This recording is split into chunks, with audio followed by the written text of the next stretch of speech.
Hello, everyone, and welcome to the Roll Down podcast. My name is Cutler. I've had a bit of a COVID scare the last couple of days. Things are looking up. I've got some Hydrolite with me on one side, and of course, on my other side is my fantastic co host, Sol. Welcome to the episode. Great to be as always. Oh, guys, I mean, the weeks keep marching on, as does time, and the guests keep on getting bigger and bigger. And this time we have an absolutely fantastic guest, a man who you will have seen on broadcasts for Teamfight Tactics over the last couple of years. Crowan, welcome to the show. Thank you so much for being here. Hello, thanks for having me on. It's great to be here. Excited to always talk about some TFT. Brilliant. Now, I want to get started with your TFT history first. When did you get into the game? Where did the sort of the love affair begin? Yeah, sure. So I've played TFT since like beta, since like, you literally could play TFT. Besides, if you were like a dev or something like that, I didn't get in that early. But I started playing auto chess games with Dota Auto Chess. I loved that. It was a great time where I was still trying to find something that I really wanted to do something in, compete in. Just love the game. And I had a league background, so bring those two things together. TFT is kind of the perfect storm there. Competed for a while until I got a little burnt out, but then pivoted to casting, and that's been what I've been doing for the past few sets now of TFT. When it comes to this sort of pivot that you made to casting, was that something that you've always been interested in from a casting perspective? I mean, we spoke to Doa a few weeks ago. You know, a man with sort of 10 to 15 years worth of experience in the area. Yeah. A legend in his own right. Is that like something that you like? Because you said you came from League of Legends, so you would have seen sort of early League of Legends tournaments, things like that. Was that really where your sort of interest peaked in casting? No, I didn't plan at all to be a caster. Like I played League since like late season 1, like early season 2. And my dream was always to be a competitive player. But I pivoted from League to Heroes of the Storm. Mm-hmm. Competed in that for several years until Blizzard kind of pulled the axe on that one. So had to pivot to something. But no, I think people had asked me, and started thinking about at some point, like, what I wanted to eventually move on to doing, and I thought about casting, like, that's cool, but I don't really think that's where my interests lie." I just actually I started casting out of, I guess, like, happenstance, like, randomly because, when TFT first started, right, when it was first, releasing, I had a good relationship with the people at Giant Slayer who like do most of the North American TFT stuff right now. For their like weekly tournaments that they were starting up doing called Fight Night Risings, and I casted that just kind of for fun because Mm. something to do every week. Casting with good friend of mine Casanova at the time. That's was my co-caster at the start of that, and it was just a lot of fun. I didn't really consider doing it seriously though at that point until I started I forget what tournament it was, but funny you mentioned Doa actually. I casted another tournament. It was like some I think it was like a charity event or something, but it was actually like with Doa. And Doa had reached out to me after that tournament, after casting that, and it was like, "Hey, dude, like you did like really good. I think like you're kind of like a natural. It was super like easy to do that with you." And I'm like, "Oh, this is Doa." Like, yes, you mentioned esports legend, Yeah. caster extraordinaire, doing it for 10, 15 years, and it was just like a really like cool compliment for me to hear. And so it kind of got my interest, being like, you know what, maybe I do want to try doing this. Maybe there's kind of something here. And that's really, I think, where I started seriously considering that, because it's I think around the time where I was getting a little bit burnt out of competing in TFT and was like, okay, what is this next step? Like, what can I land on? Yeah. That's fair. That's really great. I mean, I love to hear the sort of the background and things like that. We've got a lot of questions about casting. Of course, we wanted to dedicate sort of the early part of our show to talking about Sure. casting, as that's what you do now. I know that you are not just solely a TFT caster. I was wondering if you could sort of expand on sort of some of the other games you cover, like where your interest in those games came from, etc. Yeah, so I have casted, I guess 4 games. Maybe I'm missing one, but TFT, of course. Heroes of the Storm, that is the game that I competed in originally since I was playing it since like 2015. And so I have done events for still the same company like Giant Slayer. They're like I don't know what to call it. They're like main company like Wisdom. They do like all of the Heroes of the Storm competitive stuff that there is right now, and so I've filled in, on those broadcasts sometimes. I've done a couple other Heroes of the Storm tournaments, and that's just because I have a background in it. Like Heroes of the Storm will always kind of have a place in my heart because Mm. competing there, spending a lot of my time there in my early esports days. And then there's another game actually called lesser known called Eternal Return. It is Oh, a game by Korean developers. It's kind of like a MOBA plus battle royale kind of mix. I mean, I'm really biased, but I think it's a lot of fun.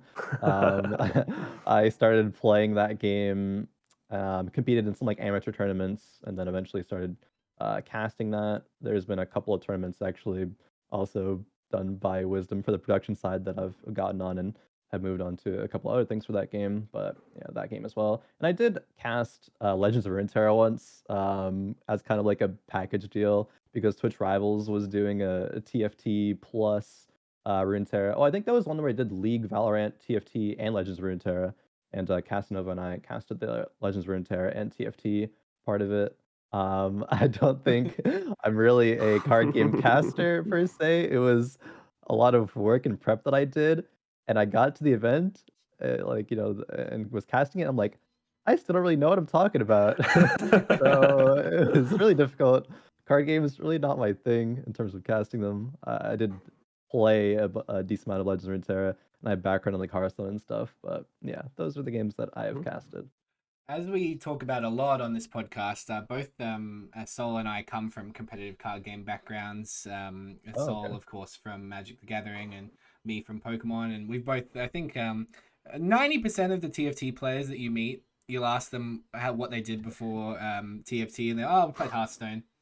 Yeah, I played a Yeah, lot of Hearthstone. Oh, that's like that's maybe I cool. played League of Legends in like season 3 and 4 or something. So Yeah. yeah, that sort of Hearthstone background is quite strong. At very least in the OC community here, I know I've actually known quite a few of the OC pro players from their Hearthstone days and things like that as well. Oh, cool. I was wondering, from your perspective, and this is something that we had discussed a lot on this podcast too, and that is sort of how you feel about TFT as like a spectator esport. How do you feel about it? How do you feel about casting it, and how you feel that translates into sort of the enjoyment of TFT competitive gaming? Yeah, I think TFT as a spectator sport, spectator esport is hard. I think a lot of the enjoyment that comes out of it is people rooting for players, right? Having a streamer that they like to watch, someone that they like to cheer for, because it's kind of hard usually to have inherent like hype in TFT. A lot of the game, I think I've actually, I don't know if I'm like married to this like comparison, but I've in personal discussions with other people like made a comparison of TFT to like a battle royale, which it's like, yeah, in the early parts of it, you just, you're like looting or like you're building your board, right? There's some interesting things that can happen there, but it's not gonna be inherently exciting most of the time. But what can get really hype is like the late game fights being really close. Like as a commentator, you can like really sell those fights, kind of almost like play by play commentate them, right? Like almost as if it were like an actual like league game. That's where most of the excitement comes Mm. out of, and that's where I think it can be the most Mhm. engaging to an audience. But also, I think just the storylines and narratives of players. I think that's a really big one for TFT casters to really hone in on. Every single event, it'll be like, oh, these like the players to watch, and if you get to like a final day, like what some of the final games. I think there was the recent Challenger Series tournament in North America. It was like the final day of it, final game, and I'm forgetting the player. I think it was Ripple Overdrive versus like Soju. Were they competing for like the second place spot, and Ripple was like playing like 5 mercs in the final game. And it's like, oh, like okay, this is super hype. Like Soju went out early. If Ripple can cash out, go first. Like this would be absolutely crazy and nuts. And it's those situations are kind of few and far between, but um, I think that is like peak TFT in terms of spectators. Yeah, agreed. Totally agreed. Soul, I think you always bring up a good point when we talk about TFT right now, and we sort of liken it to the sort of early Hearthstone days, if you're sort of familiar with that, Mhm. where the streamers kind of ran the not run the competitive scene, but they would demand a significant portion of the viewership, and tournaments would go up the more that their favorite streamers would participate in events. Yeah. I mean, yeah. like like K3 Soju being in regionals alone is like 20,000, it's like plus 20,000 viewers, right? Yeah. So I think a lot of, yeah, I think like a big part of getting just TFT 20s to be exciting to watch is to have these sort of players that, you know, have these sort of, as you mentioned, sort of these like storylines coming into the event, right? And I think that like mixing that with up and coming players who are like a little bit lesser known, um, is what I feel like is probably the right direction, the right formula to sort of, yeah, getting the viewer base up. Yeah, it's a good one. It's really a good one. I was wondering from your perspective as someone that casts TFT events, what is it? What do you want to see out of TFT events going forward? I don't see it out of TFT events moving forward. I think uh, there's opportunity to do like a lot of I don't even know if this would be a good thing to do, but something that's in my mind is like there's a good opportunity to do like analysis segments on specific players and like to really deep dive in depth about say like a player's like recent trends and tournaments. Say Gangly is a person I'll bring up because I think Gangly does fantastic content when it comes to breaking down like why this player is someone who you should like be looking out for in tournaments and stuff and like what their averages are. But even going further into depth about that and looking at like their gameplay analysis. And it wouldn't be like the most engaging for like the average, I think, like TFT viewer, unless they were specifically interested in like that person. um, but I think there's an opportunity there. It's kind of hard because I think as I continue to talk about this, continue to think about just like TFT and it being a game that hopefully will get more viewers, will get more spectators. I think that's really like limited opportunity for that, and almost in a way it'll never be like a super, super hype game, like, it's never gonna, like, in my opinion, hopefully I'm wrong, I could be wrong, like, but never gonna, like, super, super, like, pop off and draw, like, a huge crowd and, like, huge attraction. But I think what can be done is the resources and effort put into it to try to just make it like as engaging and interesting of a broadcast like as possible. So like doing more content featured around like these players, like making the players the main focal point and really doing as much as you can to highlight that and kind of sell the players as like the superstars, as like the people who you really want to be excited about watching and following to the audience. Hmm. I love that. I really like I one of you spoke about League of Legends. I'll speak from my own experience as someone that watched competitive League of Legends for such a long time. Some of the most interesting sort of content around the casting and analytical segments of League of Legends is always when they sort of deep dove into champion matchups. I always found that Mhm. really fascinating for League of Legends, especially because you didn't have to be a great player, a high elo player in League of Legends to appreciate like how a champion faced off against one another in League of Legends, and why that was so interesting. I think a very similar thing being applicable to TFT would be fascinating. And maybe that's just because, we sort of play the game a lot because we're sort of, Yeah. we've been challenger players. But I mean, that idea sounds great to me. And it'd be really interesting to kind of put that out to sort of a broader community based question. So, Mhm. Sol, I was wondering if you had any thoughts on that sort of TFT Mhm. sort of post game analysis style content or anything. Yeah. I think it has like potential. Right? It's like pretty interesting, right? Like it reminds me almost of like we'll keep using the example of like League, when a lot of the analysts would like break down a really big, like for example, like a really big team fight that just happened, explaining, to the sort of viewers what exactly they just watched, why players did what they did, or explaining sort of more complicated sort of macro strategy ideas, like why did this team rotate there, or why did they move there, right? So I feel like that applied to like a TFT context could be very, very interesting.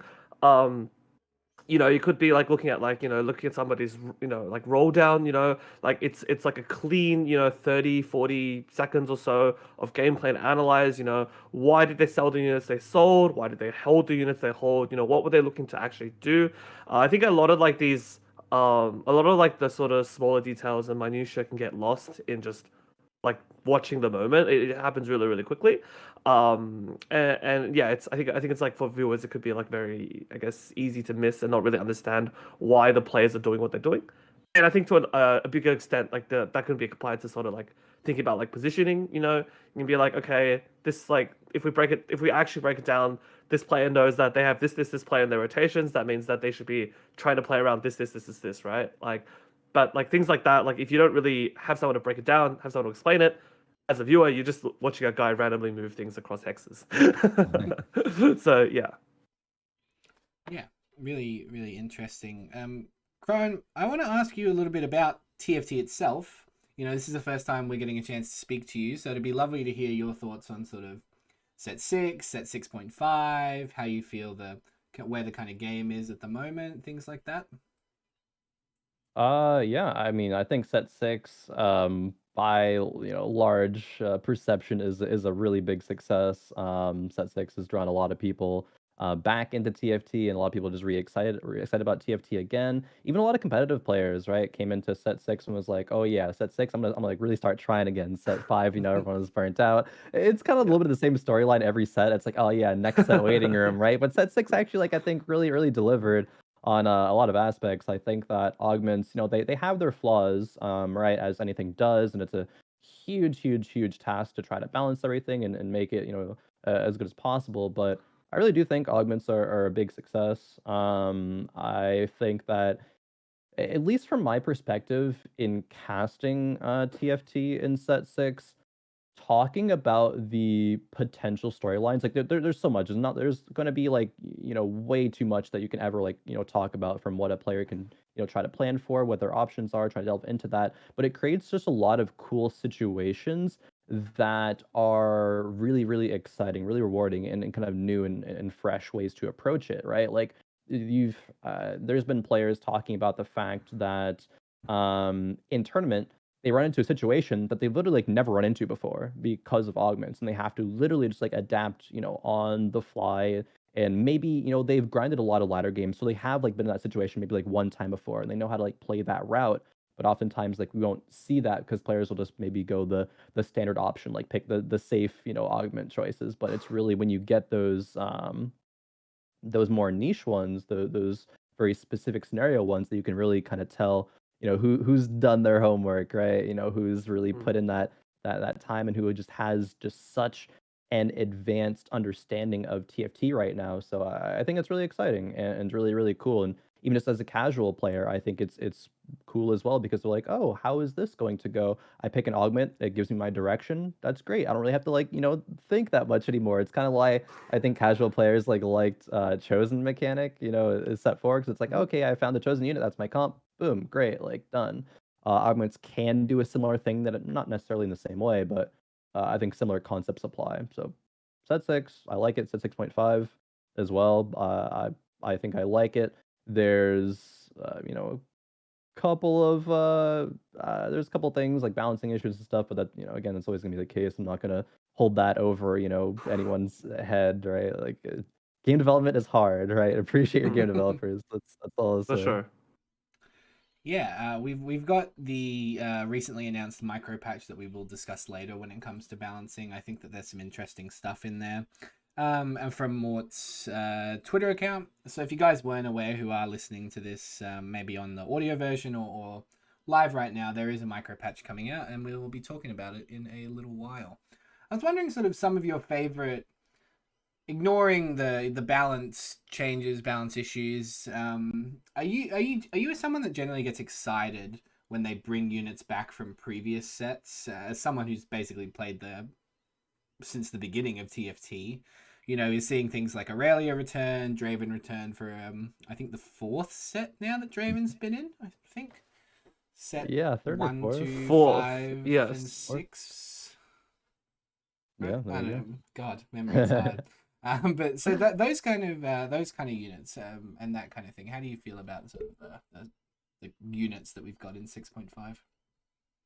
Yeah, I mean, Draven is a good example. I think everyone loves Draven all the way going back from, set one, right? It's like that consistent, that 4 cost carry. I think it's in 4 cost Yeah, carry 4 cost. every Yeah. time. Yeah. He's been 4 and same ability every time. Yeah. Yeah, for instant ability, yeah. So it's just that, you know him, you love him. It's that same consistent, all reliable, right? Is Draven. But there's also, like Ari returning, and she doesn't have her spirit bomb this time. And arguably, ability is I don't know, hard to balance. Could be weak, probably considered to be pretty weak right now, but it's still cool. I do like seeing units return and the balance of units that do the same thing and also ones that do a new thing, right? Because it adds a new element that you have to, figure out how exactly do they fit in the big picture of this set or this meta. And but not like having every single unit always do something different. I think they have achieved a good balance of that. Yeah, I think I definitely agree with you on that one. There's some kinks to be worked out, but as Mort said, there's still 2 months left of this set, which feels like a long time. But it is only Yeah. eight weeks Yeah. left of this set, and we got some big stuff coming up, of course. And that in what 3 days' time is the regional NA regionals. Yep. That's a big one. Which segue is going to be our next topic, our major topic of the episode, regionals. It is fast approaching. I want to make this light. I don't want to delve deep into every single player going in. I just want sort of very first question. I'm gonna ask you, Sol, my co-host. Who's your favorite for NA regionals? My favorite? Not your favorite think... person, your favorite player to win. Yeah. My like player to win it, probably Nubel. I think he's been pretty freaking insane lately. Literally popped off pretty hard at NA regionals. And yeah, I think he's playing really consistent, really well. So I think that's my pick. Kron, same question to you. I'd love to hear sort of your thoughts as someone very wrapped up in the sort of the NA TFT world. Who your sort of feelings are heading towards? Yeah, so I mean, I had a few. Nubal is one of my top 4. I think I'm actually going to land on Setsuko. Yeah, I'll say Setsuko. I think that had a really insane set on, just having ladder dominance, having not only ladder dominance but tournament success as well, right? I think it's really important because ladder is a different beast than tournament, and you can't ladder warrior your way into qualifying for worlds. But Setsuko kind of does it all, and especially as I think just been on the up and up now. I'll say Setsuko. And since he was on the episode last week, I'm contractually obligated to say socks. He actually, based on everything that he spoke about last week and how he was sort of really excited for the upcoming event and everything he's been putting out recently, I think he's actually in quite a good spot to go far in the tournament. In whatever way, it's going to be incredibly exciting. Sorry, David, you go. I was gonna say it definitely be Sockstar if he didn't leak the Civitek. Yeah, Now everyone knows. Now everyone knows. Now everyone knows. Every game. He did talk on this podcast very vehemently about only playing one thing during our regionals, specifically every time. I'm not sure why he decided to leak it. All right. Mysteries. The meta right now is about to change, maybe. And that is, I think, where this is probably, before we get onto the meta itself, I want to talk about these changes. So the first things first, I'm going to start with the problematic champion of set 6.5, if we can call it that, and that is Aurelia. Aurelia is, in all technicality, getting a buff. Her bug that mana locked her, which I'm sure that most people who have played Aurelia have experienced at some stage, is being fixed. So she will no longer mana lock herself if she gets stunned during one of her casts. Very interesting change. A change that probably has more context behind it than just sort of talking about Aurelia. So I will also bring up the fact that they're fixing Socialite. Socialite 2 and Socialite 3 actually give bonus damage that is not meant to exist currently in the game. So Aurelia, instead of just doing a flat percentage of damage, is actually doing significantly more at 2 and 3 Socialite. I'd love to hear what you guys... well, I'll start with you, Chrome. What you actually think about the Aurelia and Socialite changes to begin with, and how you think that might affect the meta coming up. Yeah. So Aurelia obviously has been really insane, very dominant in this meta. And a large reason why, as we know now, is because of these socialite bugs. And it's why you can say, like, have Aurelia 1, have her full items, and have her just white boards, right? She was way too stable with these socialites. So, yeah, with the Aurelia no longer getting, mana locked, that's going to be great. Overall, though, with the socialite bug fixes, it is going to make Aurelia a lot weaker. It's gonna be a lot harder to stabilize with Aurelia boards. You're gonna need to, either have more econ going into like a big pivot, or just not be as stable. Have some more HP that you sacrifice when you're trying to, get your late game Aurelia board online. It's gonna make Aurelia just way less consistent overall. Is just kind of plainly how to say that. Yeah. So your thoughts overall on the Aurelia / Socialite changes? Yeah, I mean, she's definitely one of those champions that has like that sort of threshold, right? Where like if she sort of crushes that threshold, she's like way too good, and if she's around that threshold, she's in line because she's a reset based champion. So the differences are in being able to reset and not being able to reset is sort of night and day in terms of damage output. So when you have bugs like the socialite buff, this socialite bug right now that we're talking about, that's the sort of stuff that can really really push a champion like Aurelia out of over that threshold and sort of get it really really out of line, right?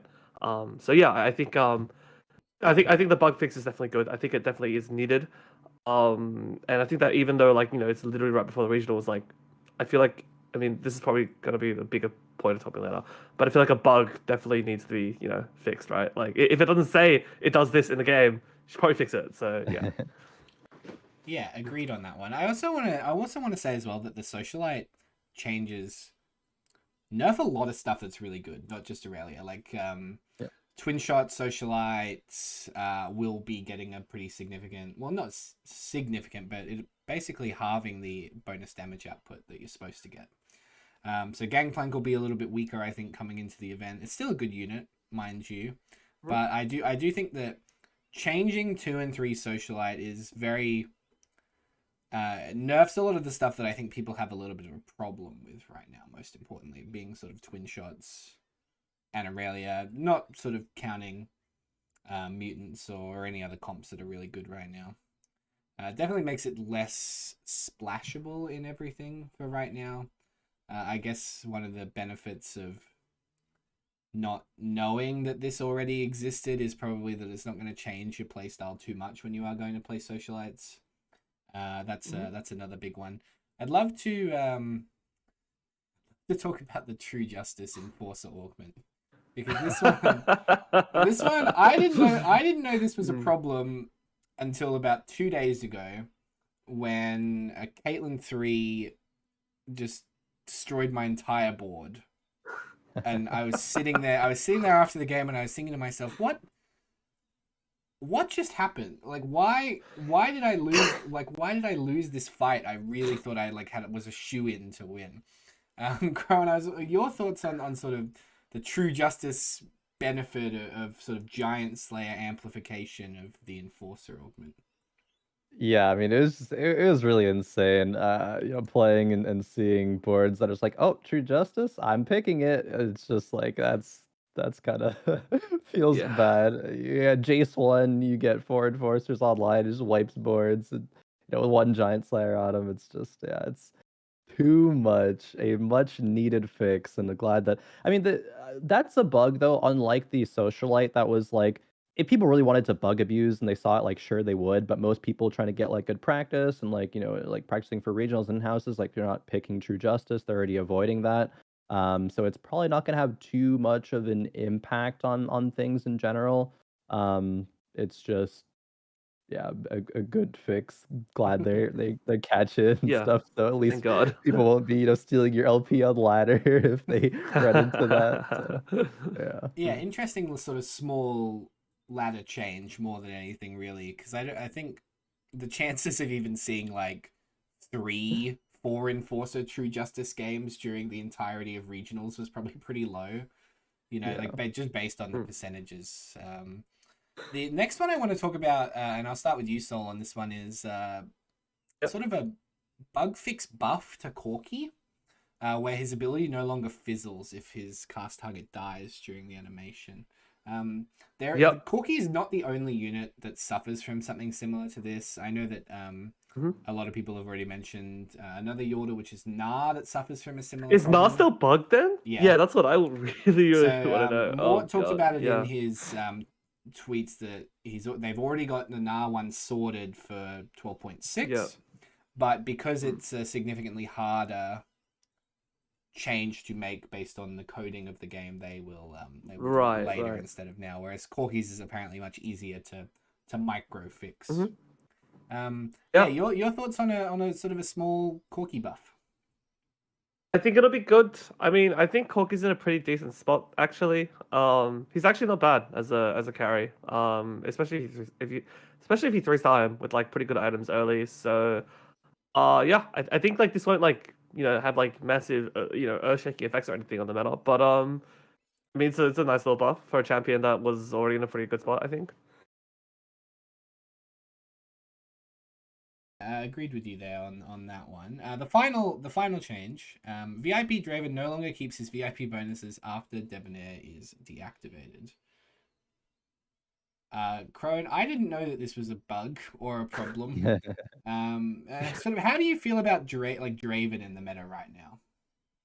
I had fun with Draven. I don't think Draven is the best in the meta, but if you happen to, land a VIP Draven, you can still you can do some solid work. He can carry you to usually not a first. Maybe if you get like a super crack board, get like a Zeri with items later on in the game as well.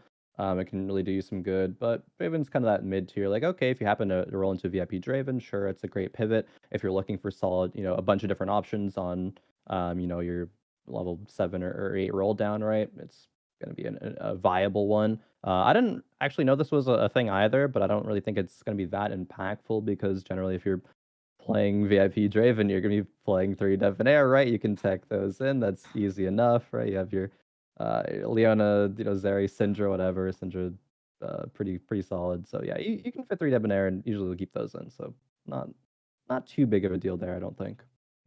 Agreed. I'd love to sort of speculate with you guys now if we can, and this of course nobody is allowed to clip if we are wrong. However, if we are right, you're more than welcome to clip this and come back to it. What I want to discuss with you guys is where you think this takes us going forward.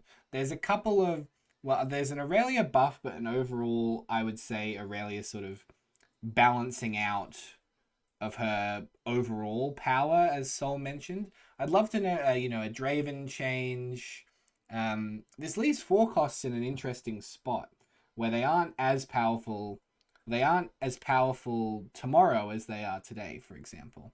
So I'm wondering if you guys think that this benefits any comps, any champions, any units. I'll throw one out there. I think maybe this is relatively beneficial to something like Jhin as an AD option. Sol, any thoughts, any interest? Maybe beneficial to Kha'Zix as well. So socialite Kha'Zix. Oh, I think it's not that great for Kha'Zix because Kha'Zix really needed socialite. I think that like yeah, I think so. I think that the champions that were reliant on socialite get a fair amount worse because I mean this is like what is this? It's like a 15% damage. I mean, it's a 10% damage decrease. So it is definitely meaningful to an extent. I think that funnily enough, Irelia boards don't actually get that much worse. I think the solo Irelia boards get worse. Like the solo Irelia boards that are all in Irelia, playing like 3, sometimes even 5 socialite, get obviously significantly worse. But like the standard like 4 striker board that like duo carries Irelia and Sivir are like I think they're in a totally fine spot. This is going to be really good. I think that like I think that Draven was always in a fine spot. He's always been in this sort of if you don't hit VIP Draven, you're probably playing for top 4. If you hit VIP, you can play for top 2 kind of thing. So I think Draven's like fine. I think like overall to avoid me having to like to avoid me saying every forecast is fine, I think that like the sandbox is in like a decent spot where like you can do well with most of the forecasts right now. Yeah. Crowan, your sort of thoughts similar. Yeah, I'm gonna have a very cold take. I pretty much agree with all of that. It does give opportunity for some of the lesser played forecasts right now. Like you mentioned Jhin, I'll throw I'll throw Ari in there as well. I think maybe can have a little bit of a better time in the meta, because there's going to be less just like, oh, I will always go Irelia in this position. Sometimes you'll think about it like, oh, is Irelia actually my best option here? Um, things like that. Maybe if you hit at Kha'Zix. Kha'Zix did get hit right by the socialite changes, but if you hit another unit, right, you might be more willing to play that from a position than say the Irelia. So yeah, I don't know. It opens up other options for less good forecasts, but all in all, I don't really think it changes too much. Because I think if you're looking at Irelia board, then you will just go to that kind of dual, Irelia Sivir kind of play style. It's not that much of a leap to just play that instead and still have it, perform fine. So, Yeah. Yeah. That's really, I mean, all I really wanted to do there was, of course, discuss the meta. I think we've got a pretty good look in on that kind of thing. I will ask about sort of a couple of re-roll. Oh, it's hard to say. Re-roll comps that are very prevalent in the meta as well. We've sort of avoided talking about it until now, mostly because there's no nerfs that really target them. But I'll start with you, Sol. I wanted to ask you about Warwick reroll, something that's sort of been terrorizing. I don't know, everything recently. It's got a high play rate, a high a high win rate, a high top 4 rate. It's a 2-cost reroll comp. Chemtex, needs a nerf in 12.6. Probably needs like a slight nerf in 12.6. I think Warwick's always been one of those weird ones where when it's been good, and we are at a patch where currently it is good, it still does need to sort of hit those, have those best in slot items, because Warwick does feel like a champion where he's not very good until he hits that critical mass, but once he hits that sort of critical mass of like just stuff, he just becomes unstoppable, and you could just never kill him. So yeah, I think like just a little like slight nerf to sort of get it so that he takes it a little bit longer to hit that critical mass would be good. He just comes on, just basically like slow down the time it takes for him to come online. Because right now, yeah, he's coming online a little bit too quickly. Really, all you really need right now on Warwick is probably like a Titans and maybe like half a QSS or rangeblade component, and you're good to go in the other game. I think we really want to get it to. I think they really want to get it to the point where like, okay, you sort of need 2 items on, like 2 of the good items on him before he really starts, just terrorizing teams. So yeah. Agreed. Crone, your thoughts on sort of, I guess something I'll ask you that's a little bit left of that is, how do you feel when you're casting events with players re-rolling and things like that? I actually find that in an event, like watching somebody sort of the teeter-totter between like trying desperately to get their 3 costs online versus getting destroyed by everyone who knows how to make a really good board in like a big event is really fascinating. Do you find that like enjoyable to cast and watch as a caster? So the question is, if people are re-rolling, or Yeah. Sort like of, how do you feel okay. about sort of re-rolling in tournaments and things like that? I think if everyone's re-rolling, it's a little Resident Sleeper, but I think if there's like a healthy mix, then yeah, it's great, right? Because it should be rewarding the positions where if people aren't just like forcing it every game, you should be rewarded for that, right? There is a amount of skill recognition to say like, oh, what's my spot here? Can I get away with it, right? What are my augments? Can they lead me in that direction? Not just, oh, Warwick is too strong right now. I see Warwick, I see okay augments, I have okay items, I just slam it, right? I think in my mind, say giving the Warwick as an example, should be a unit that, yeah, if you get like Warwick 2 early game, great, should stabilize you. Then it'll fall off, and you'll hit Warwick 3, you'll spike for a bit, and then it'll fall off again, and you maybe, get that like fourth or third. But if you have a really high roll game, sure, maybe you can get a first, right? But it shouldn't quite be quite as consistent as it is, right now. So I think kind of similar to what Soul said, yeah, probably could do with a little bit of nerfs, right? Get it into line. Um, yeah, a little bit into line there, but yeah, I think actually one of the big standout events that I cast recently was the mid-set finale, and that's Hmm. where Kivix, I believe, won that event. And Kivix is a player who I believe is going to be participating in the regionals.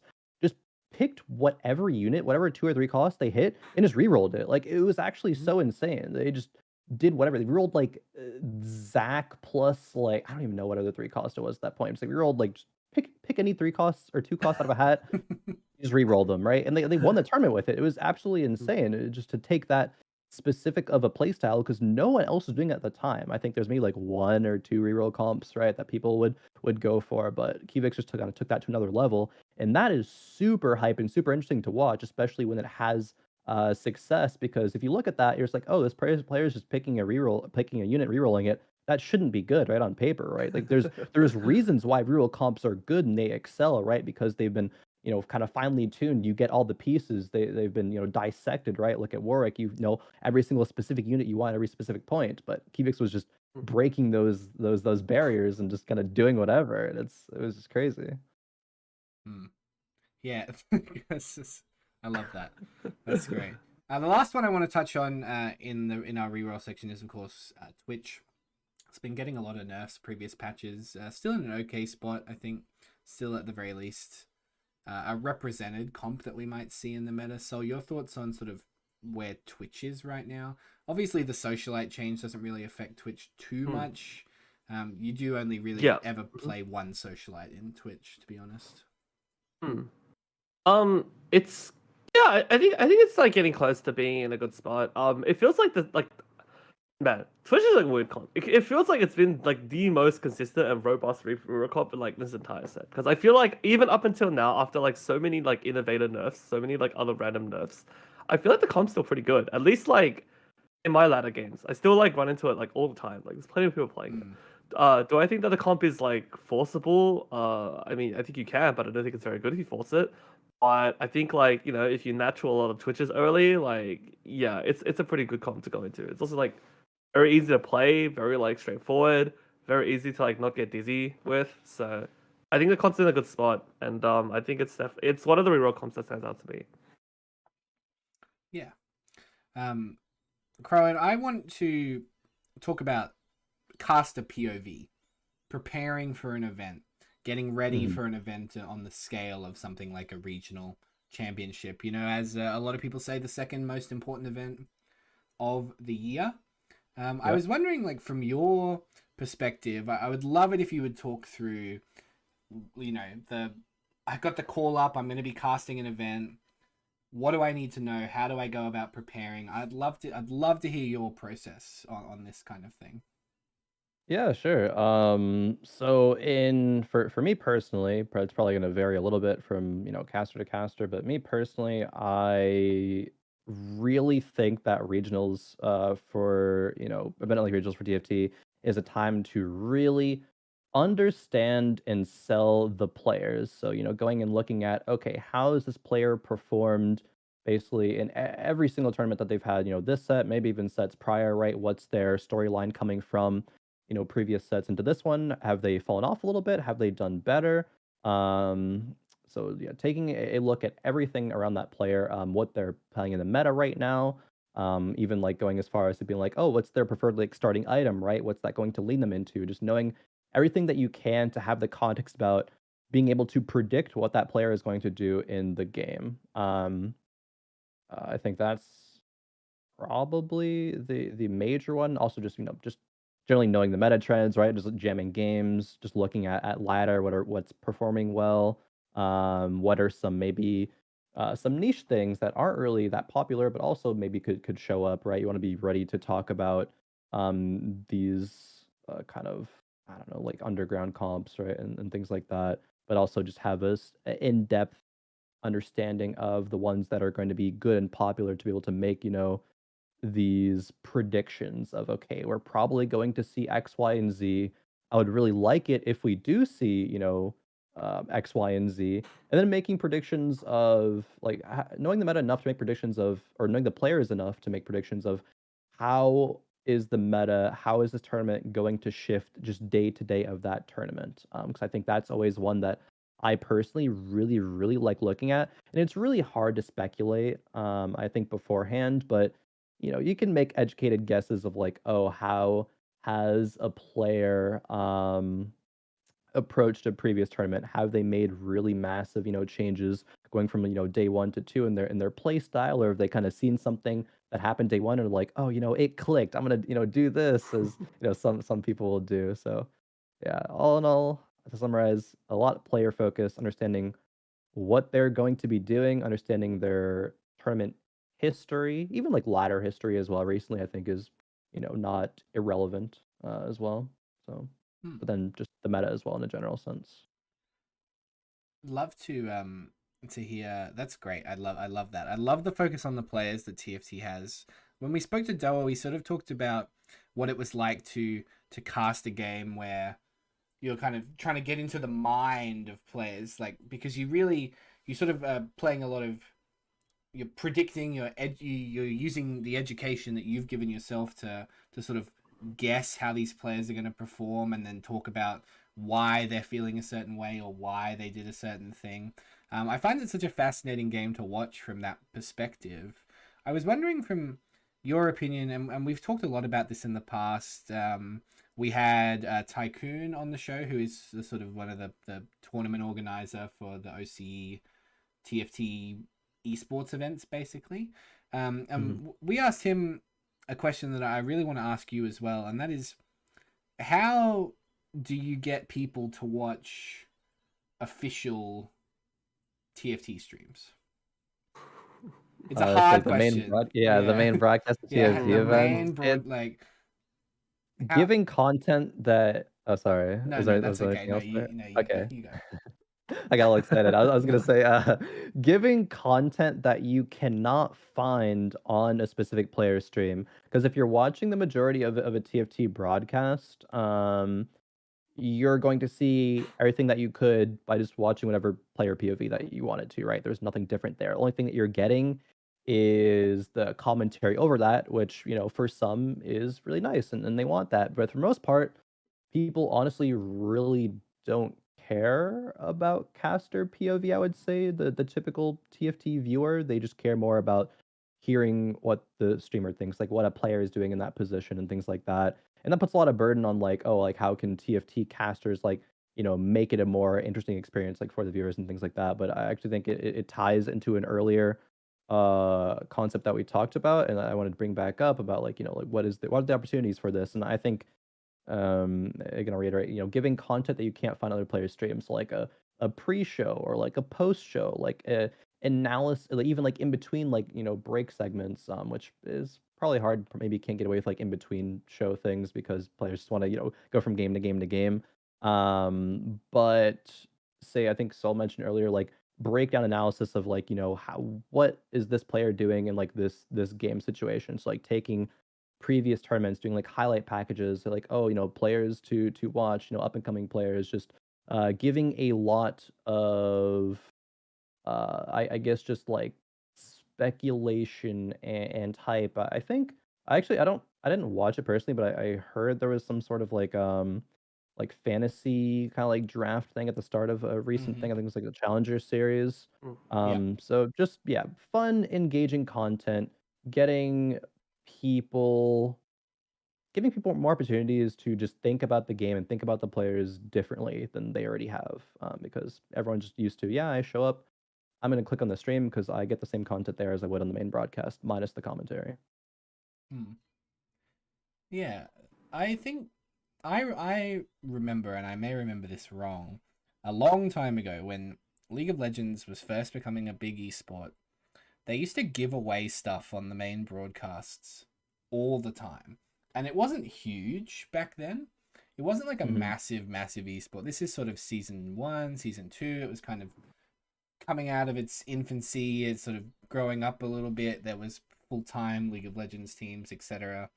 One of the big things that they did was they gave away League of Legends skins on broadcast. Oh yeah, I remember. All the time. Literally Yeah. every event you would go to, there'd be like an opportunity to get like a code and things like that.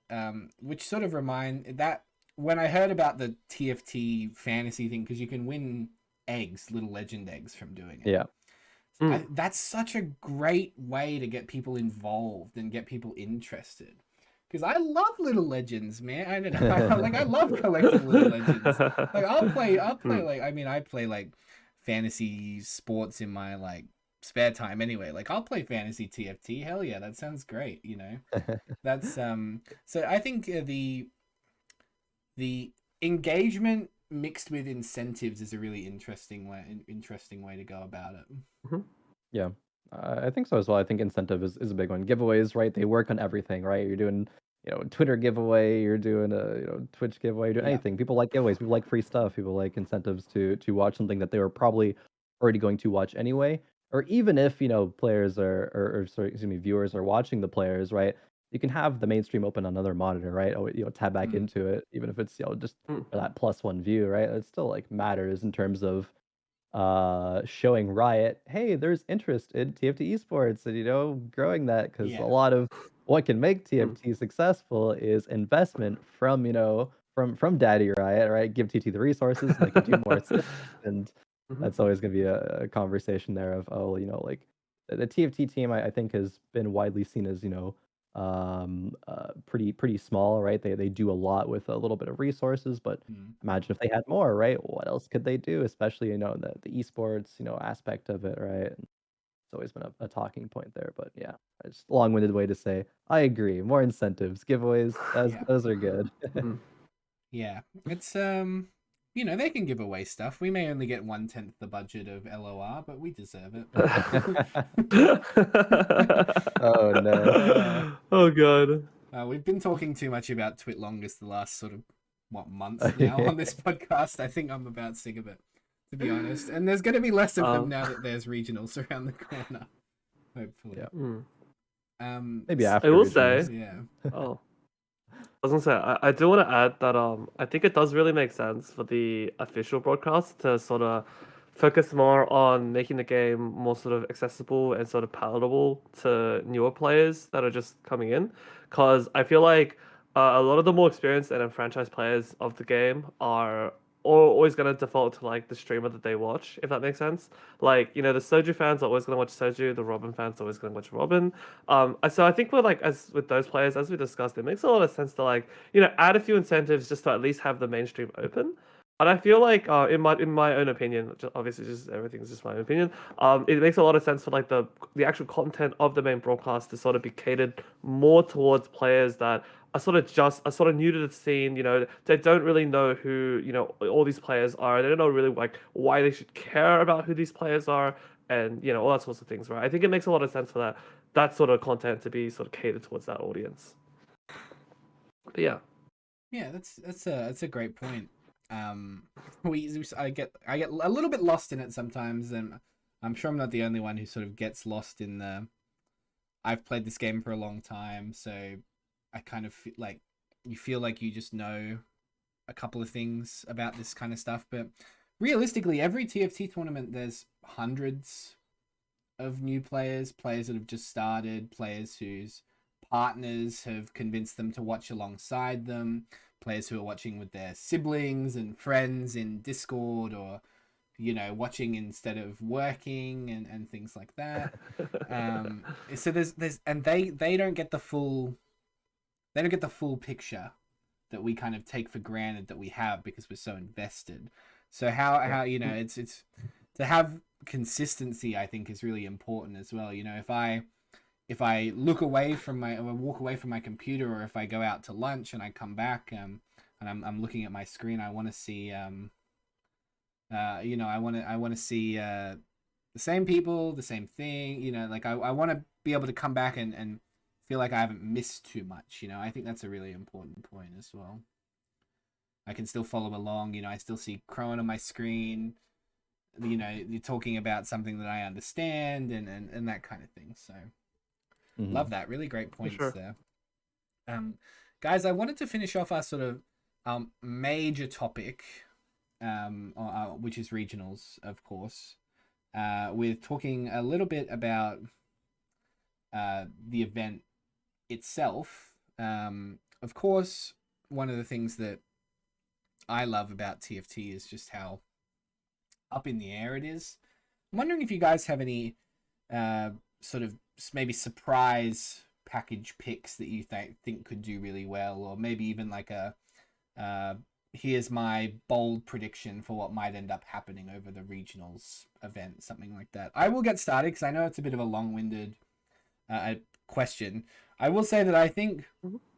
my bold prediction is that the highest winning Renata comp playing Renata plus bruises wins at least one of the final day lobbies. That's my bold Okay. regionals prediction. Obviously, these are meant to be sort of outlandish. They're meant to be a little bit Yeah. like, "Ooh, why would you say that, you weirdo?" But that's my bold predictions. I'll go to you first, Sol. We'll give Crown a chance to think about it because I've kind of just sprung this on upon you guys. Sure. If we want to talk about like comps and stuff, my bold prediction, it's not very bold by the way, is that Aurelia is probably still broken, and we're gonna see a lot of Silver Aurelia awards. What kind of boring ass bold prediction is that? That's the. What do you mean Aurelia is still good? That's crazy. Okay, I'll give Yeah, you how that. dare That's they? fine. That's fine. All right, I'll let you do that. I went the crazy route. I'll let you go. I'll let you be the safe pair of hands for the two of us. Crowan, have you got I can be any? the voice of reason. Yeah, someone's got to on this fucking podcast. Crowan, your All your right. choice.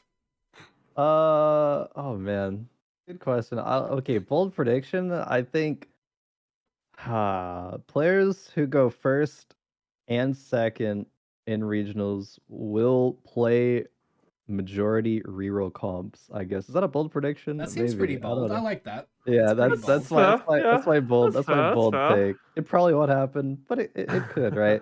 Because it is when you get. I think this concept was actually brought up earlier. It was like the socks, like you just like one trick a comp or whatever. But I think players have gone to big tournaments before and it's like I'm just gonna pick a reroll style or maybe like two different reroll comps they're comfortable with and play that because it's a lot. If you're going with those comps, right, you're going to be able to have success a lot more frequently. You're going to know how to play them for every single situation, get punished less because the players, like in a regionals style lobby, are all going to be really good, right? And you're going to know the ins and outs of comps. I think real comps traditionally do super well in tournaments like this. But yeah, meta aside, but talking about the players as well. If this is the section to do that, is Yeah. that Oh, absolutely. Go ahead. okay? Yeah. Yeah, cool. Absolutely.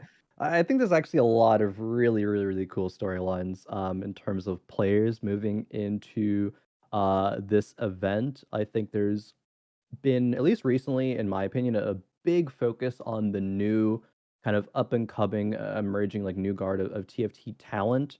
And I think a couple of players in set six have really embodied that. One being Spicy Appies and two being Asa.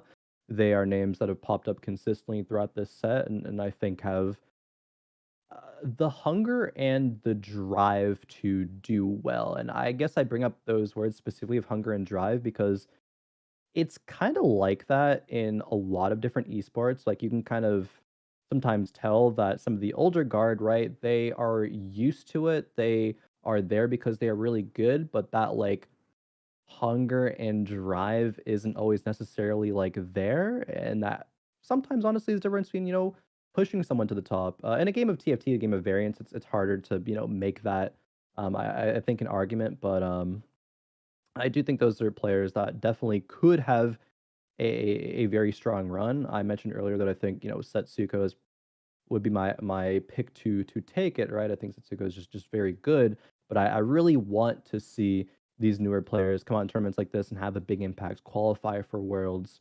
and things like that. But there's a few dark horse picks as well. I think a couple names that come to mind in terms of like players I wouldn't really expect to come out of this at a first, but I'd be really happy to see, or like Voidson, or like Robbie Van Knob, or Pawnup, I think as well. Um, being dark horse picks, but there's your classic, your staple, players that you love and you're gonna expect to do well, like Ramblin', Nubal, Robin, and there's always the fun, Soju factor to throw in there as well. Oh, I Such think Soju did actually yeah. tweet that he was gonna, basically implying that he was doing well. So of course he's going to go in regionals and do Yeah. very poorly, as That what means happened. he's Yeah, fucked. yeah. That means he's Dude, fucked, It basically. means I'm he's pretty going 8-8. sure. yeah, he's fucked. Soju writes his own fate. Yeah, It's crazy. it does. But people give Soju a lot of flack for like tournament Soju Omegalol, but I actually think overall in the past couple of sets, like he does pretty well in tournaments, at least in getting to the final day. I think there's like several tournaments now where he's good at getting to the final day and then just like goes eighth on day 3 of an event. So I think regionals might be a tournament where he kind of does similar, but it's always fun, right? You say Soju is a plus 20K viewers to the event, so you gotta be rooting for the guy at that point.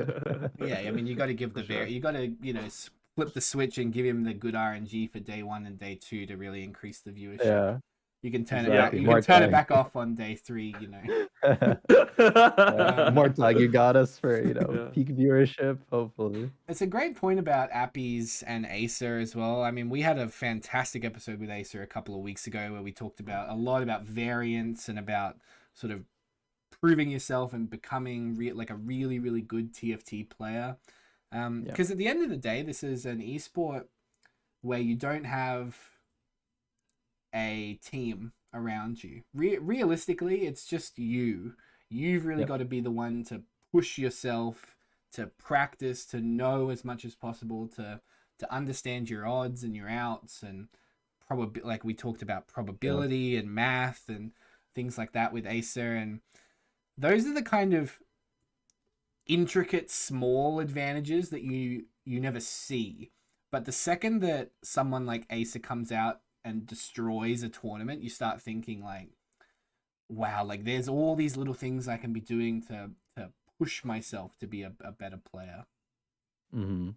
Yeah, definitely. And I guess a point to not like add on to that, but just want to mention, especially from coming from Asa, who I'm sure you talked about it from his background, but like a poker player talking about variance, I'm sure Yeah. there's such fascinating things to talk about when it comes to TFT and like mitigating variance. And I think Asa has the mindset of like there's literally always something that you can do better, and you should focus on that to kind of like improve your own game, because it's so true, right? TFT is a game that you can literally never play perfectly. You can chalk a game up to, oh, I like low rolled here, had a bad game, but you can, especially in TFT tournaments, it's so important to say like, okay, if I can play for a 7th and 7/8 here, like that is huge. Like that's what you should be doing. Like every single time is play for your out, play for your win condition, play to get a 7th instead of an 8th, right? Some of the most rewarding feeling games could be you get a 7th over an 8th, right? Over a game where like you top 4 and it feels really bad that you only got 4th. So yeah, Asa just really, really smart player. So definitely that's why he's one of my picks, and I'm really excited to see how he could do in terms of those new up and coming kind of new guard of TFT. Yeah, so I'm sure that you as someone who was or also played poker previously, I mean, I'm sure that resonates with you as well. Yeah, I mean, absolutely right. I think yeah, like if I was to also extend like my picks to other players other than just Nubal, I think Asa would definitely be a favorite. I think for sure. He's been I mean, he's been on the grind. He's been putting a lot of work right lately into the game, and like someone like him, I think definitely has the sort of right process and approach as well for a game like TFT, right? Like so, yeah, I think that like he's got a very good shot. He's got a very good shot, doing really well. Yeah. Guys, that's gonna do it for sort of the main section of our episode. So as those of you all know, if you've listened to the podcast before, this is sort of the portion where we hand over and we ask some questions. We just have a nice little informal chat, a lot of chance to get to know our guest a little bit better. If you are listening to this on the audio, you can of course tune in. The times are always posted a week in advance, so you know when to expect. You can tune in live on Twitch. And this is also the part where I hand over to Sol to facilitate the questions. I know that we got a really good one in chat. I thought that would be a really interesting one to start with. Yeah, for sure. Yeah, so we can start with that one. So the first one comes from Viagra in chat. Shout out to Carlos. That is his real name. Thoughts on needing a specific rank to cast TFT? I feel like TFT needs like a higher level of skill to talk about on broadcast. Uh, specific rank to cast TFT. I mean, okay, so a lot of people, I think this conversation happens in a lot of esports, like, oh, caster should be a high rank. I don't think so. I think a lot of actually, for TFT more than other games, you can get a lot of knowledge from studying the game. Actually, you get probably more knowledge from studying than it comes from just jamming games yourself as a TFT caster. I think there's a lot better uses of your time, especially with what I mentioned earlier of analyzing the players and wanting to make the player the main focus because that's what makes, I think, TFT sports most successful. That is where most of the time should be done. Sure, you need to still play the game. You need to still, be able to talk about things that happen, but I don't think a specific rank should or needs to be required. Some of the best casters in esports history are from players in that game who are low rank. And sure, TFT again is a separate game, but I think yeah, studying is oftentimes a better use of the time than actually just jamming the game personally. And that Hmm. comes from me, who is, I've been high rank in TFT, right? Like, I'm not just saying that I was like, oh, I am silver and I can't climb, so I don't think you need to, right? Like, I don't, I just Hmm. really truly believe that I don't think you need a high rank to be good at TFT casting. Mhm. Sure, you might miss out on some of the like really niche things that you can talk about in like very specific situations because you're a phenomenal player in TFT cast. But I think, as you mentioned in this episode, that's not really usually the point of a TFT cast. Like, sure, you can, and some players would, some viewers would really appreciate that. But if we're kind of taking the point of TFT cast as to be accessible to like everybody, you can have those moments, but they're gonna be few and far between. A lot of the work should be to again be that kind of that balance, that middling ground, making sure that everyone is understanding kind of what you're trying to say and yeah, that being the focus of it. You can get that from just studying the game. Yeah. I think to add on a little bit to that, one of the things that makes sort of broadcasting such a skill in of itself, for those of you that sort of, I don't know, I guess I haven't really talked about it on the podcast before, but I work in like broadcast TV on like a day-to-day basis. That's like my job. So, and working with a lot of people that cast sports events and live sports and sideline reports and specialists and blah blah blah blah blah. There's like 100 different jobs you can be doing on the side of a sports field or an esports game to benefit and to provide like excellence towards a broadcast. And one of the things that makes broadcasting so difficult is just how um, necessary prior research is. And I would suggest that if it's going to take you 100, 150, 200 games of TFT to really understand it, and every game is half an hour, you sort of waste. There's 100 hours of like preparation time that is much better used in like, as Crom mentioned earlier, working on understanding players and understanding the game as a whole from an analytical perspective than it is jamming 200 games just to be a good rank. I think that does apply generally in every esport. And I mean, some of the, as you said, some of the best League of Legends casters of all time barely play the game. They don't have enough time. They're too busy focusing on how to make broadcasting and how to make the experience of a live event so beneficial to everybody. Yep. But if you are a good player, I mean, that's great. I mean, I don't know how you would have the time to prepare for an event and be challenger, like that kind of thing. Like, but I mean, if you can do it, then you're a freak. That's great, and you're a Definitely. welcome addition. And I see the person in chat. If I could respond to their kind of follow up there for a second, it's like yeah, a lot of TFT casters are a higher rank. Not every single TFT caster is like peaked at challenger or even like got to masters. But yeah, sure, a lot did. So we're kind of spoiled in the TFT scene as a lot of the casters are really good high ranking challenger players. So it just kind of happens to work out that way. But I think just saying a blanket statement of should you, the answer is yeah, still no. I don't think you need to or should. Yeah. I think like if I can add my take, I think like it's a nice sort of bonus to have if the caster is high rank, but I think like it's definitely not necessary, and I think it's also overstated as to how valuable that having a high rank actually is, right? Because I think like when you have a very high rank, what tends to happen is you tend to have very good sort of anecdotal evidence to bring to the table. You know, you can be like, oh, in my ladder games, I experienced this. But I feel like if we apply that to a broadcast standpoint, that doesn't really like matter, and it's not particularly valuable. Like the audience is not particularly the audience is watching the game for the players playing. They're not particularly interested in what this what the caster experienced in their specific ladder game, right? Not particularly interested in that. They're interested in like what it is like what makes the boards that they're seeing tick. They're interested in like understanding like what exactly it is they're watching, right? And for that, like I personally feel like that's a completely sort of separate skill set to sort of analyze things from a big picture perspective rather than like analyzing it through the lens of like a player, right? So yeah, I guess my take is like, again, it's not a very hot take, but it's very much like I don't think rank is necessary or even particularly important.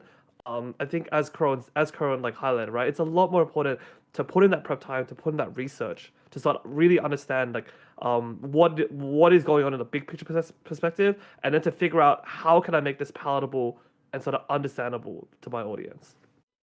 But yeah, Yeah, good discussion on that one. for sure. All right, let's just follow up with another caster related question. Cool. So from the perspective of a caster, what is the best way to make the TFT format engaging? TFT format, how to make that engaging?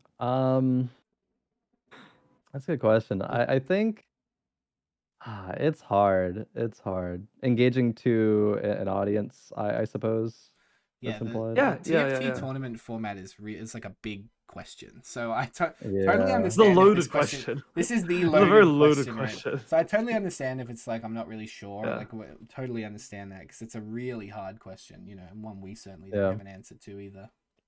I do think that some of the peak TFT tournament formats have been. I think it happened in Giant Slayer series, a tournament that spanned over the course of multiple weeks. Right, there's like multiple different patches that players are playing on. They have points that kind of feed to a larger kind of end game thing. It's a lot to digest at that point, but I think that is the goal where a TFT viewer should be invested over the long term of a scene, hopefully, not just like, oh, this one tournament means that okay, they qualify for this. All right, I'll check out of TFT and just tune back in at a certain point until like the next like big tournament. But like having like consistent like weekly or bi-weekly stuff, I think is really good, and it sets expectations of people say like they're used to watching, I don't know, LCS like every week, right? Just like having some specific and like already preset times on their events and stuff, and only in the TFT format as well, having it kind of feed into a larger, bigger picture somewhere down the line, so they can keep track of players' progress, even if they miss a week of watching or a couple weeks. It's not gonna be the end of the world, right? They can still tune in. Maybe it's like the scores are posted on a website or something, so they can just check in. Oh, that player, players I'm watching did X, Y, and Z good. Um, Move into next week. They can watch, right? So something like that. It's a large order, I think, but if that made sense. Oh, it's not easy. It's Yeah, not easy to think about. it's not. That's why it's a big discussion. That's why it's a big hard hitting question. I would like to say as well that I think something that I've been thinking about recently that we haven't actually mentioned on this podcast is like getting a working 2v2 tournament replicatable format would actually be a really nice introduction to a field of swamped events that people feel like don't matter too much to them. I know a lot of like the Twitlongers are like, why should I have to play 7 events where only 2 of them matter and blah blah blah and things like that. Well, mix it up sometimes and have double up events, have 2v2 tourneys, have like, you know, use what TFT has, which is like this really engaging, fun every game's a little bit different. Every game's a little bit more fun. Every game's a little bit more random. Use like what we have, like set three. We always use the example of set three because we love set three so much on this podcast. But like Yeah, me too. every game on set three, so different, so much fun. Some of them you wanted to rip your hair out because it was so frustrating, and some of them you were literally on top of literally you're on top of the world. Nothing could bring you down. Um, replicating that in a tournament format is really hard, but I would say like don't what I would say if they were going to like expand the tournament format in any way, like don't be afraid to just throw some fun stuff in there. Like give the players like a little bit of a break from what I guess they consider to be monotony. You know, I don't consider like 6 TFT tournaments a year to be like monotonous, you know, but obviously those players clearly do. Like, of course, we come from Yeah. a card game background where it's like every weekend there's a different tournament, and then one day you're flying to a different part of the country, or you're flying to England, or you're flying to America. It's like obviously you can't do that in a game like this. So how do you break up the monotony? Well, you add some sort of you add a bit of spice. You know, you got to add a little bit of jalapeno in there or something to mix things up. That's just something I've been thinking about lately that I wanted to add on to this discussion about the tournament format. Hmm. Oh, sorry, Yeah. that went a bit long. It's okay. All right. Cool. Got another question from Unreal Fish in the chat. Do we think that in a hypothetically, if people played a sort of replica tourney on a different set/patch, say from set 3, then the meta would be the same, or that the player base has evolved over time and the meta would be different to, I guess, what it was back then? Yeah. I don't know if I worded that question Oh, very well. okay. But So you know what I mean, right? yeah, I think so. If you like play at a tournament now on like set 3, like how has the player base evolved? So, like how different would it be? Yeah. Yeah, so I think actually TFT players have gotten a lot better like every single Mhm. set, thinking back from the earliest sets. So I think it would be it's hard to say like exactly how different it would be, right? But the answer is just it would be different, right? Players would be able to figure out figure out new things, figure out even just like so like how metas form is just like you take I mean, okay, so you can take like, what's good overall, you take all the data, right? But a lot of it, especially when you boil down to a tournament, is just like what do those players prioritize at the time? What specific evidence do they have to lead them in a certain direction? And that could change based off of the day. We've seen tournaments where there's metas that were kind of not completely different from like day one to day two or something, but still, a lot different. So um it's a lot of just like the timing of it as well, but generally for speaking about the TFT players as a whole, yes, they've changed a lot. So whereas things that were good back then are probably good just because, players hadn't figured out exactly how to think about the game in that next kind of level, at next capacity. So yeah, I guess that's my answer. Oh, Hmm. this is a loaded question, this one, I feel like, because we had Socks on last week, and Socks talked about how bad everybody was in set 2 and set 3. Like, Socks said he was like the Oh yeah. worst player ever in set 2 when he was like rank 1 the entire set or something like that. And he was like, I was Yeah. so shit back then, like, because he never he didn't know what reroll was, or like slow rolling back then, you know? So Yeah. Yeah, no one did. he talked a lot about like, Well, he's the one who yeah, he's the one who coming, pioneered slow yeah, rolling. exactly. He literally created the strategy. Like But yeah. coming back to like that feeling, like if he had just gone back, and he said, you know, if you go back to set 1 knowing how to slow roll, you just play Nocturne every game, you'd win every lobby in like a set 1 lobby, Yeah. because you know you would just hit all your units. This is really interesting because I think that like if you played set 3 now with the player base that you have now, a lot more people I think would actively dislike it than like it, because I think that people would be less receptive to the galaxies than they were when TFT was slightly like not less popular, but like embracing the sort of the wild child side of it before the sort of the excessive seriousness kind of crept into the high elo player base. I think that there would be overall, like from a casual perspective, slightly less enjoyment of set 3 if it were to exist now. However, I think that the tournament meta and stuff, I don't know, like everything that you can think of about set 3, for example, that like would be good is probably still like would probably just still be good. There'd be a lot more like there'd probably be a lot more like 3 stars on a lot of boards because people people know how to roll and efficiently use their gold now. Like you'd probably see like a lot more re-rolling, I reckon. Like obviously like Celestials was a really popular re-roll board with like Xin Zhao, Jarvan, Rakan. I'm missing one. There was another one there. But you know, like that was a reroll board. But I remember when I played that comp in set 3, I would never have any gold because I didn't know what slow rolling is. I would have like 20 gold in stage 4 and not have any of my units and be really sad.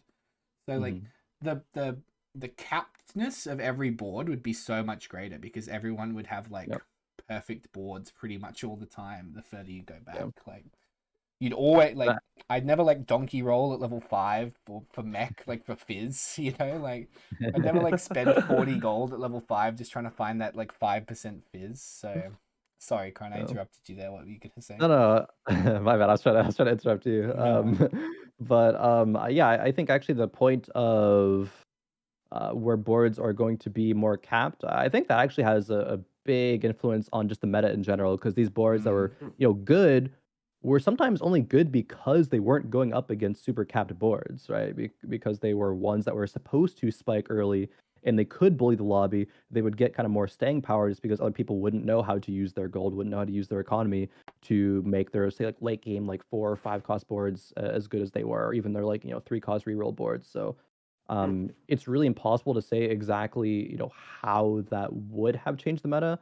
I'm pretty confident saying that it would have in like in a pretty big way usually. Because if you take again, the comps that are good were only good because other players didn't fully spike. Yeah. Sol, your thoughts on this one? Yeah, no, I mean, like, I think that, like, it would honestly be completely different. I think that, like, as the sets go on, players get significantly better. We've already said this a lot, already beat it to death, but, like, I mean, legit, if you took, like, a diamond player from, like, set 6 and you threw that diamond player all the way back in time, back in, like, I don't know, set 1, set 2, that diamond player would probably be, like, top 10 challenger very easily.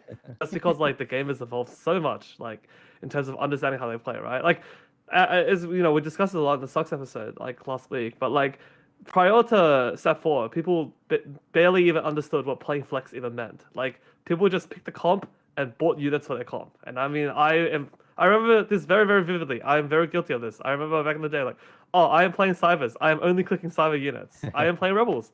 I am only clicking Rebel units. What is this flexing? I've never heard of it in my life. So, yeah, and to bring up another example that, like, if you want to stay on this set 3 topic, another one I can think of is like set 3.5 Cybernetics was played as like a fast day comp. You would just buy the Cybers, you would carry Vayne, and you just wouldn't roll.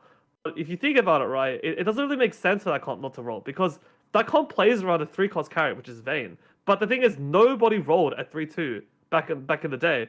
But it doesn't make any sense. Like all the units you play around are 1s, 2s, and 3s. So like that in itself would completely change the tempo, right? Like if we go back into that with the understanding that we do now, you'd have like way more people rolling for like Vayne 2s or just like upgraded Cybernetics at 3-2. The whole lobby tempo gets like completely shifted because you would now hypothetically have these like cyber players like Omega Spiky at 3-2. And so comps that like worked before don't necessarily work because you're now getting smacked for like 20 by all these cyber players that have boards that can't be killed. So this is a really long way of saying that like if we can apply this to literally any set back in time. If we go back into it with what we know now, right? Like assuming the units stay the same, we go back to it with what we know now. I think the complete meta like just completely changes because as Kron mentioned earlier as well, the meta is purely a byproduct of what players think is good at the time.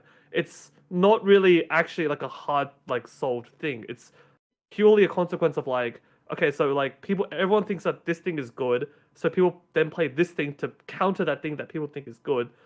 But like, what if the thing that people thought was good was not even good in the first place, and it was only played because people thought it was good. So yeah, that brings up a whole can of worms. But the Exactly. point of the point is that like if we were to ever like hypothetically have these tourneys in the future where we revisit old sets, I think it would be actually quite interesting because you would have all these people approaching it from a completely sort of fresh perspective, a fresh lens, and strategies that were good back then probably don't hold up now. So yeah, bit of a wordy answer, but I think it's pretty interesting. Anyway, bring back set 3. That's the whole point, I think. Well, look, Moore has said that they want to do Galaxies Part 2. It's just that they can't, like, it's still a bit too close. Yeah, like, set to 9 Galaxies. maybe, probably, I think, coming back. Yeah.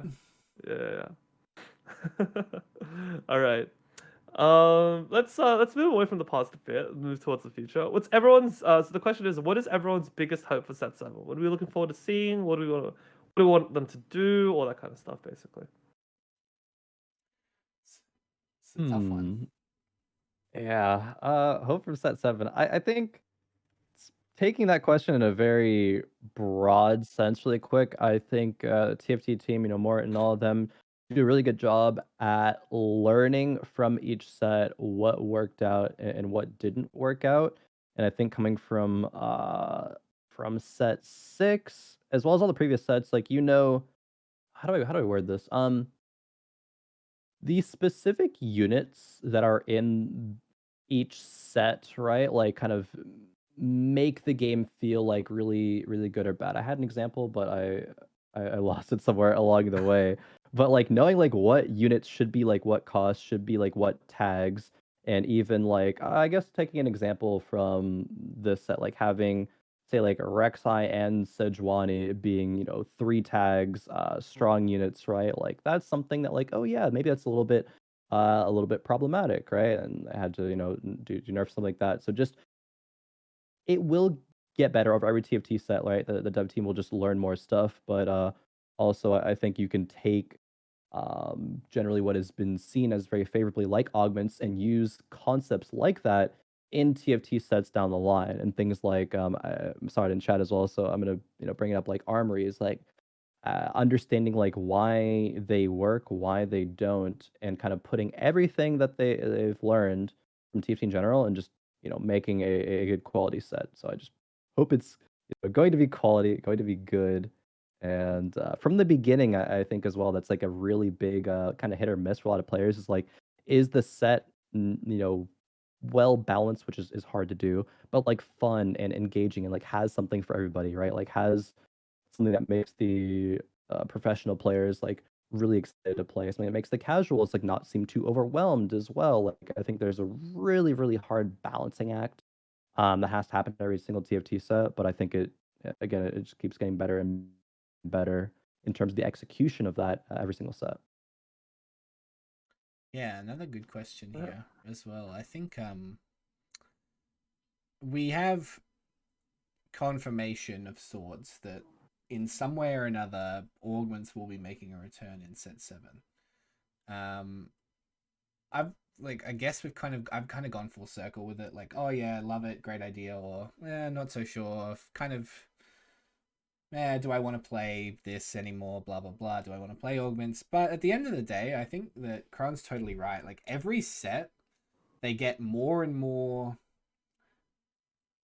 innovative, and they invest their like love and energy and time into like creating the best possible thing that they can. So as long as that they stay true to like their own design philosophies, I mean, I don't think there's any way like set 7 would ever be like a bad, basically. I don't think like there will be a bad set anymore. I like bad meaning any number of different things to different people. Like I don't like this or I don't like that, but like a set that's like unfun, no way. Like I don't think there'll be a consensus of unfunness ever again.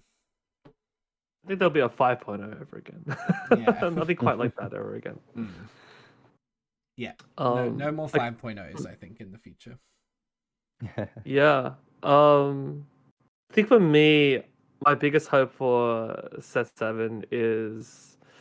Ooh, actually, let me quickly. I've had a lot of time to think about it. I mean, it's gonna be a boring answer, a safe answer. But My biggest hope is that the set mechanic takes what that they've learned works and doesn't really work with augments, and sort of does it in a more iterative way.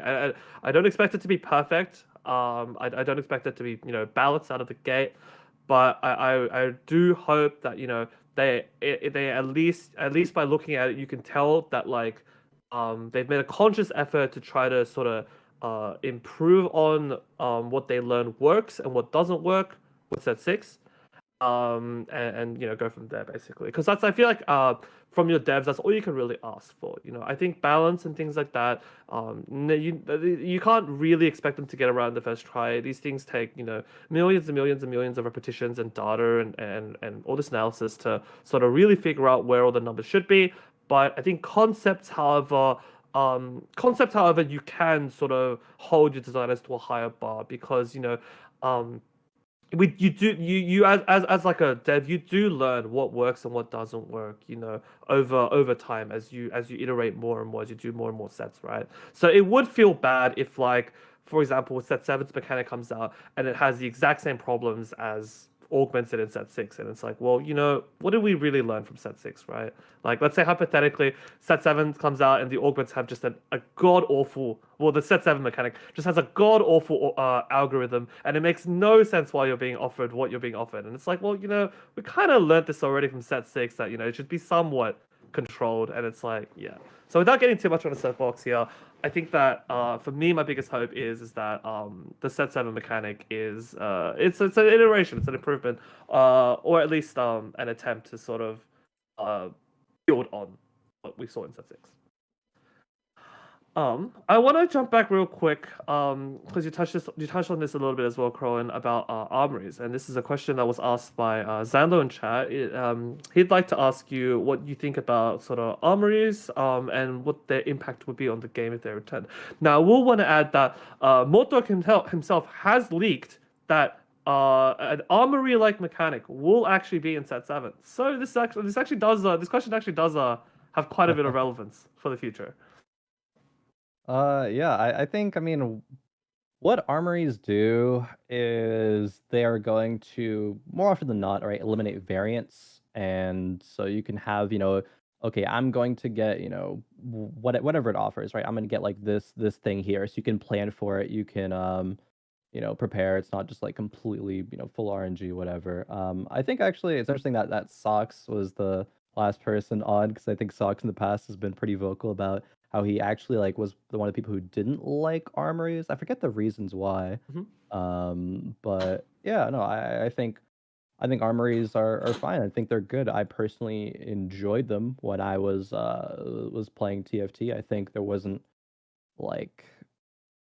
really any reason that I dislike them. I think now that we know or have a leak that they're going to be impactful in the future, I think that, again, with kind of the concepts you were just talking about, so of like, for augments, like what you should be, offering players at a certain time, right, at each point in the game. I think there's a lot of learnings that they've done with armories as well, and so being able to introduce those, I'm more excited about that, because it's probably going to be in a really, really like, I guess just well thought out manner. So yeah, I'm just looking forward to it. I think they're good. Limits variance, I'm for it. If I can add, I think that the main sort of argument almost against armories, or rather the downside of them, is that they make it so that the game is almost too consistent, which feels weird because TFT players are always bitching that the game is too random. And look, I feel like it is a bit of a divisive topic, because like some players will argue that there should be as little variance as possible. It should be as consistent as I can be. Whereas other players will argue the opposite, where like there should be a lot more randomness in it. And I feel like I'm somewhere in between, where I feel like the version armories as like an idea, as a mechanic, is very, very solid. I like the control that it gives players, that sort of consistency. I think that part is like really hard to like argue against. But I will say, I think that the version of armories that we had in set 5, and to a lesser extent, well, I think to a lesser extent 5.5 as well, made it so that it was a bit too easy to force specific items and specific builds. And I feel like this was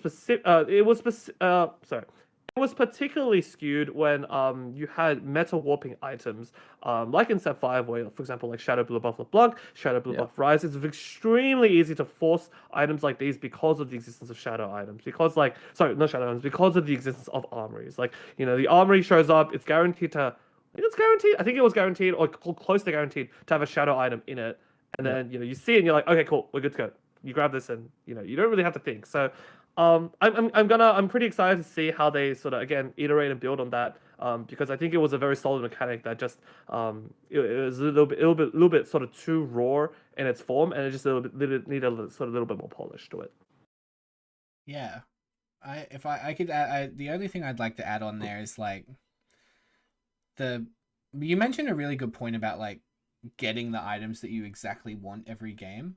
I'm also sort of halfway between like give me the items I really want for my comp every single game and let me experience something different every single game, because it feels really good to like play one thing a couple of games in a row and always have IE, BT, Last Whisper, Aurelia, or you know whatever. Like, but that's where I think the armories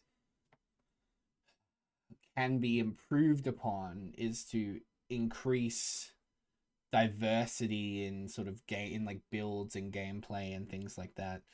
I would like to see if they're going to bring like armories back, maybe I don't know, but like a 50 like 50/50s or something like that, or like you get one but you get this, like I don't know. I think that there's got to certainly be a way to like change up the kind of repetitive, I get the exact items that I want every single game, because even without armories right now, like I feel like most TFT games right now, after stage 5, most players have great, you know, exact you know, really good items for any board in the game.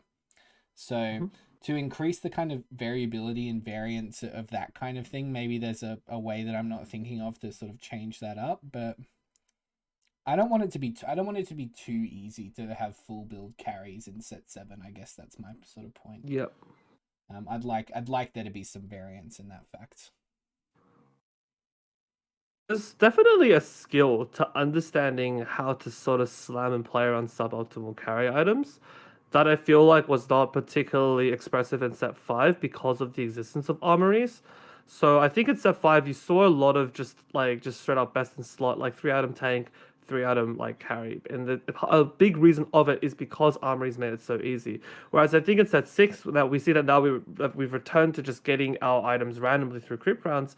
There's a lot more sort of almost build variety in terms of how carries are built. It's not as rigid, for example. Like if we you know, we take a popular example as like Aurelia, right? Like Aurelia, like in theory, like some of her best in slot could be something like Infinity Edge, Last Whisper, Bloodthirster, but like because armories don't exist, you're not going to get that every single game, and so you see a lot of sort of build like variety in terms of itemization. You know, you could do something like Giant Slayer, Infinity Edge, Hand of Justice, or you could do like Giant Slayer, Deathblade, you know, whatever, basically like you know, Bloodthirster. You know, like there's a lot of different sort of variations to the items. Where I feel like when we had armories, it was literally just always like, okay, I'm playing Aphelios, I'm gonna build Rageblade.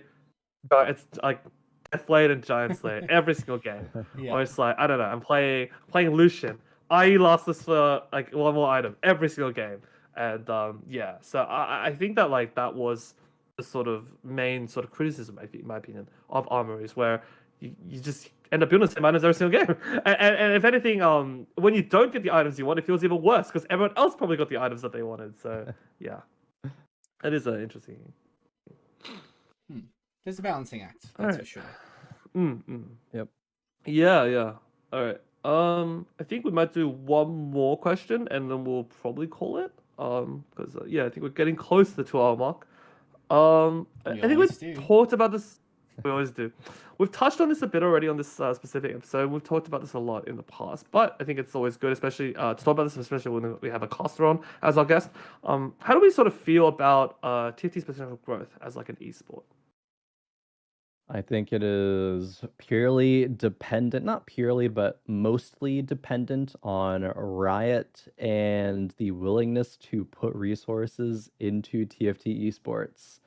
Um, and it seems as though, as of right now, Riot is not trending towards like putting a bunch of investment into TFT Sports. There's a little bit, right? There's enough to keep the players invested for now, but I think personally, when say like I was competing, and I think still for a lot of players right now, a lot of people are looking towards the future of like, oh, what the same question, right? Like, what is TFT's potential growth? But if it doesn't happen to have much of a shift, right, then I think it's going to start to feel like pretty pretty bad from a competitor's perspective. Like, what's my Mm, reason of staying here?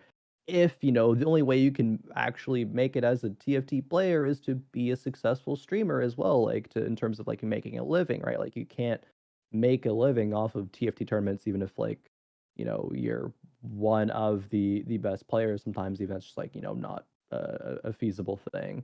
Um, so yeah, a lot subject on Riot's investment. Say if you're making it a consistent thing. And I think it's even still like I don't even think there's like world championship details announced right now. So it's such a situation where like No. players are going to regionals being like, what am I competing for, what am I right? even Like, playing for? yeah, exactly. So Mm-mm. yeah, I think that there's still a lot of work to do, and I know a lot of players, or not a lot of players, but a lot of viewers and stuff like look at that and they're like, oh, Riot, Mort Dog, Dev Team, what are you guys doing? But don't look at them, don't yell at them. They're not, the ones in control of like the esports side of TFT and stuff. Those are, at least to my best understanding, that's another division of a team of people. So, but just having that feel more cohesive, more connected, and just putting more resources in, right? Even if it is like more money, like a couple,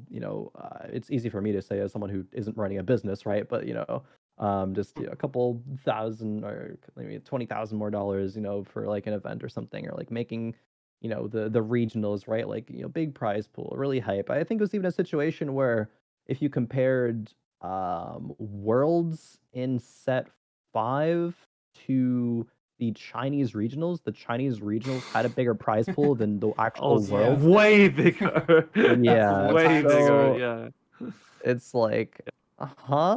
The Chinese players showed up to Worlds and they're like, okay, I mean, it's not really as hype as the regionals were, but like, I guess we'll show up and play and stuff. Like, Mm, I don't know. yeah. It's just, yeah. Riot support, please. Right, help us. Come on. Yeah. Give us something. We could use it. We'll be good. Yeah, realistically at the end of the day, I think the improvements all stem from how willing Riot is to back it. Um, we Mm, we are biased, but I don't see why it's not possible. Like I think it's really possible. I think it's really possible for TFT to be big. And Yep. that's really it. I hope it continues. Yeah, I Yeah, think that same. like I think this is one of those like really weird West compared to sort of Eastern almost like demographics, I would say, because so like to provide some context, like the like TFT is really really popular in China. It's really really popular in that region specifically. And a big part of it actually is because the most games that people play in China are actually mobile games. And so I believe when TFT Mobile essentially came out, the game got really, really popular because of like its accessibility via mobile, which in turn led to it being really, really sort of big in China. We don't really have that at all in the West. So I feel like TFT's like growth as like an esport is sort of almost limited in the West because there are all these other sort of big name games that like people are always going to gravitate towards, right? And I'll quote Jirachi from a while ago. I don't remember when they said this, but no, sorry. TFT should in terms of like growth as an esport, TFT should be striving to be what sort of Hearthstone was at its peak. in terms of like sort of viewership, support, prize, and all sorts of things like that. And I think it definitely has the potential to be that. I think that the game itself is probably as good, if not better, than Hearthstone was at its peak. And I think that like the interest in player base is definitely there for it. But I do think that like it's not as simple as just like, oh, throw more money at it, make the prize pools bigger. I think a lot of it does have to do with um, the culture in the West, towards games like TFT, as well as actual just general structural changes that just need to like be a lot better. Like we touched on this with the Worlds example.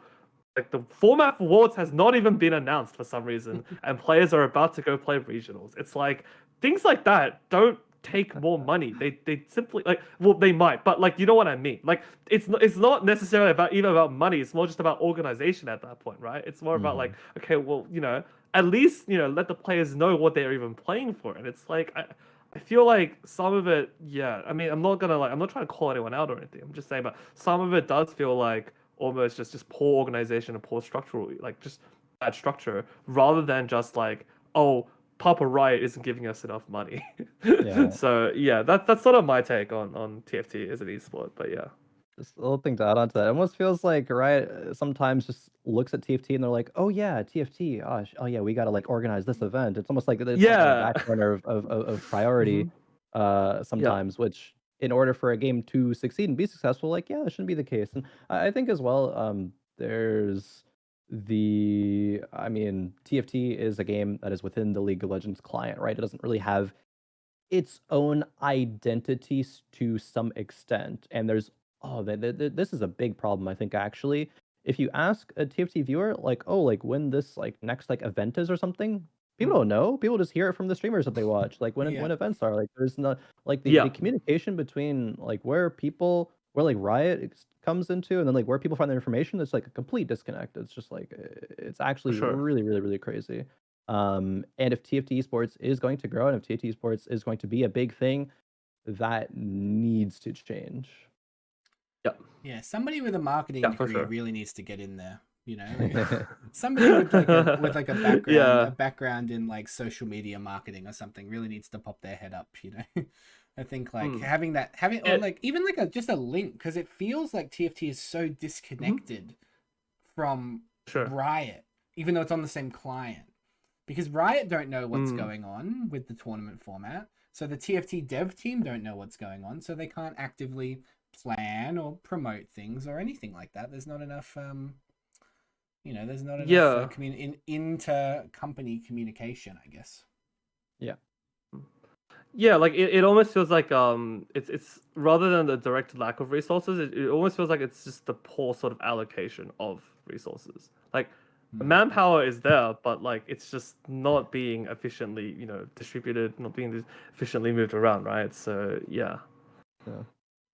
Even goes the question, with that being the case, it goes the question like, is the manpower there? It's like you don't even know at that point, kind of sometimes. Yeah, for sure, for sure.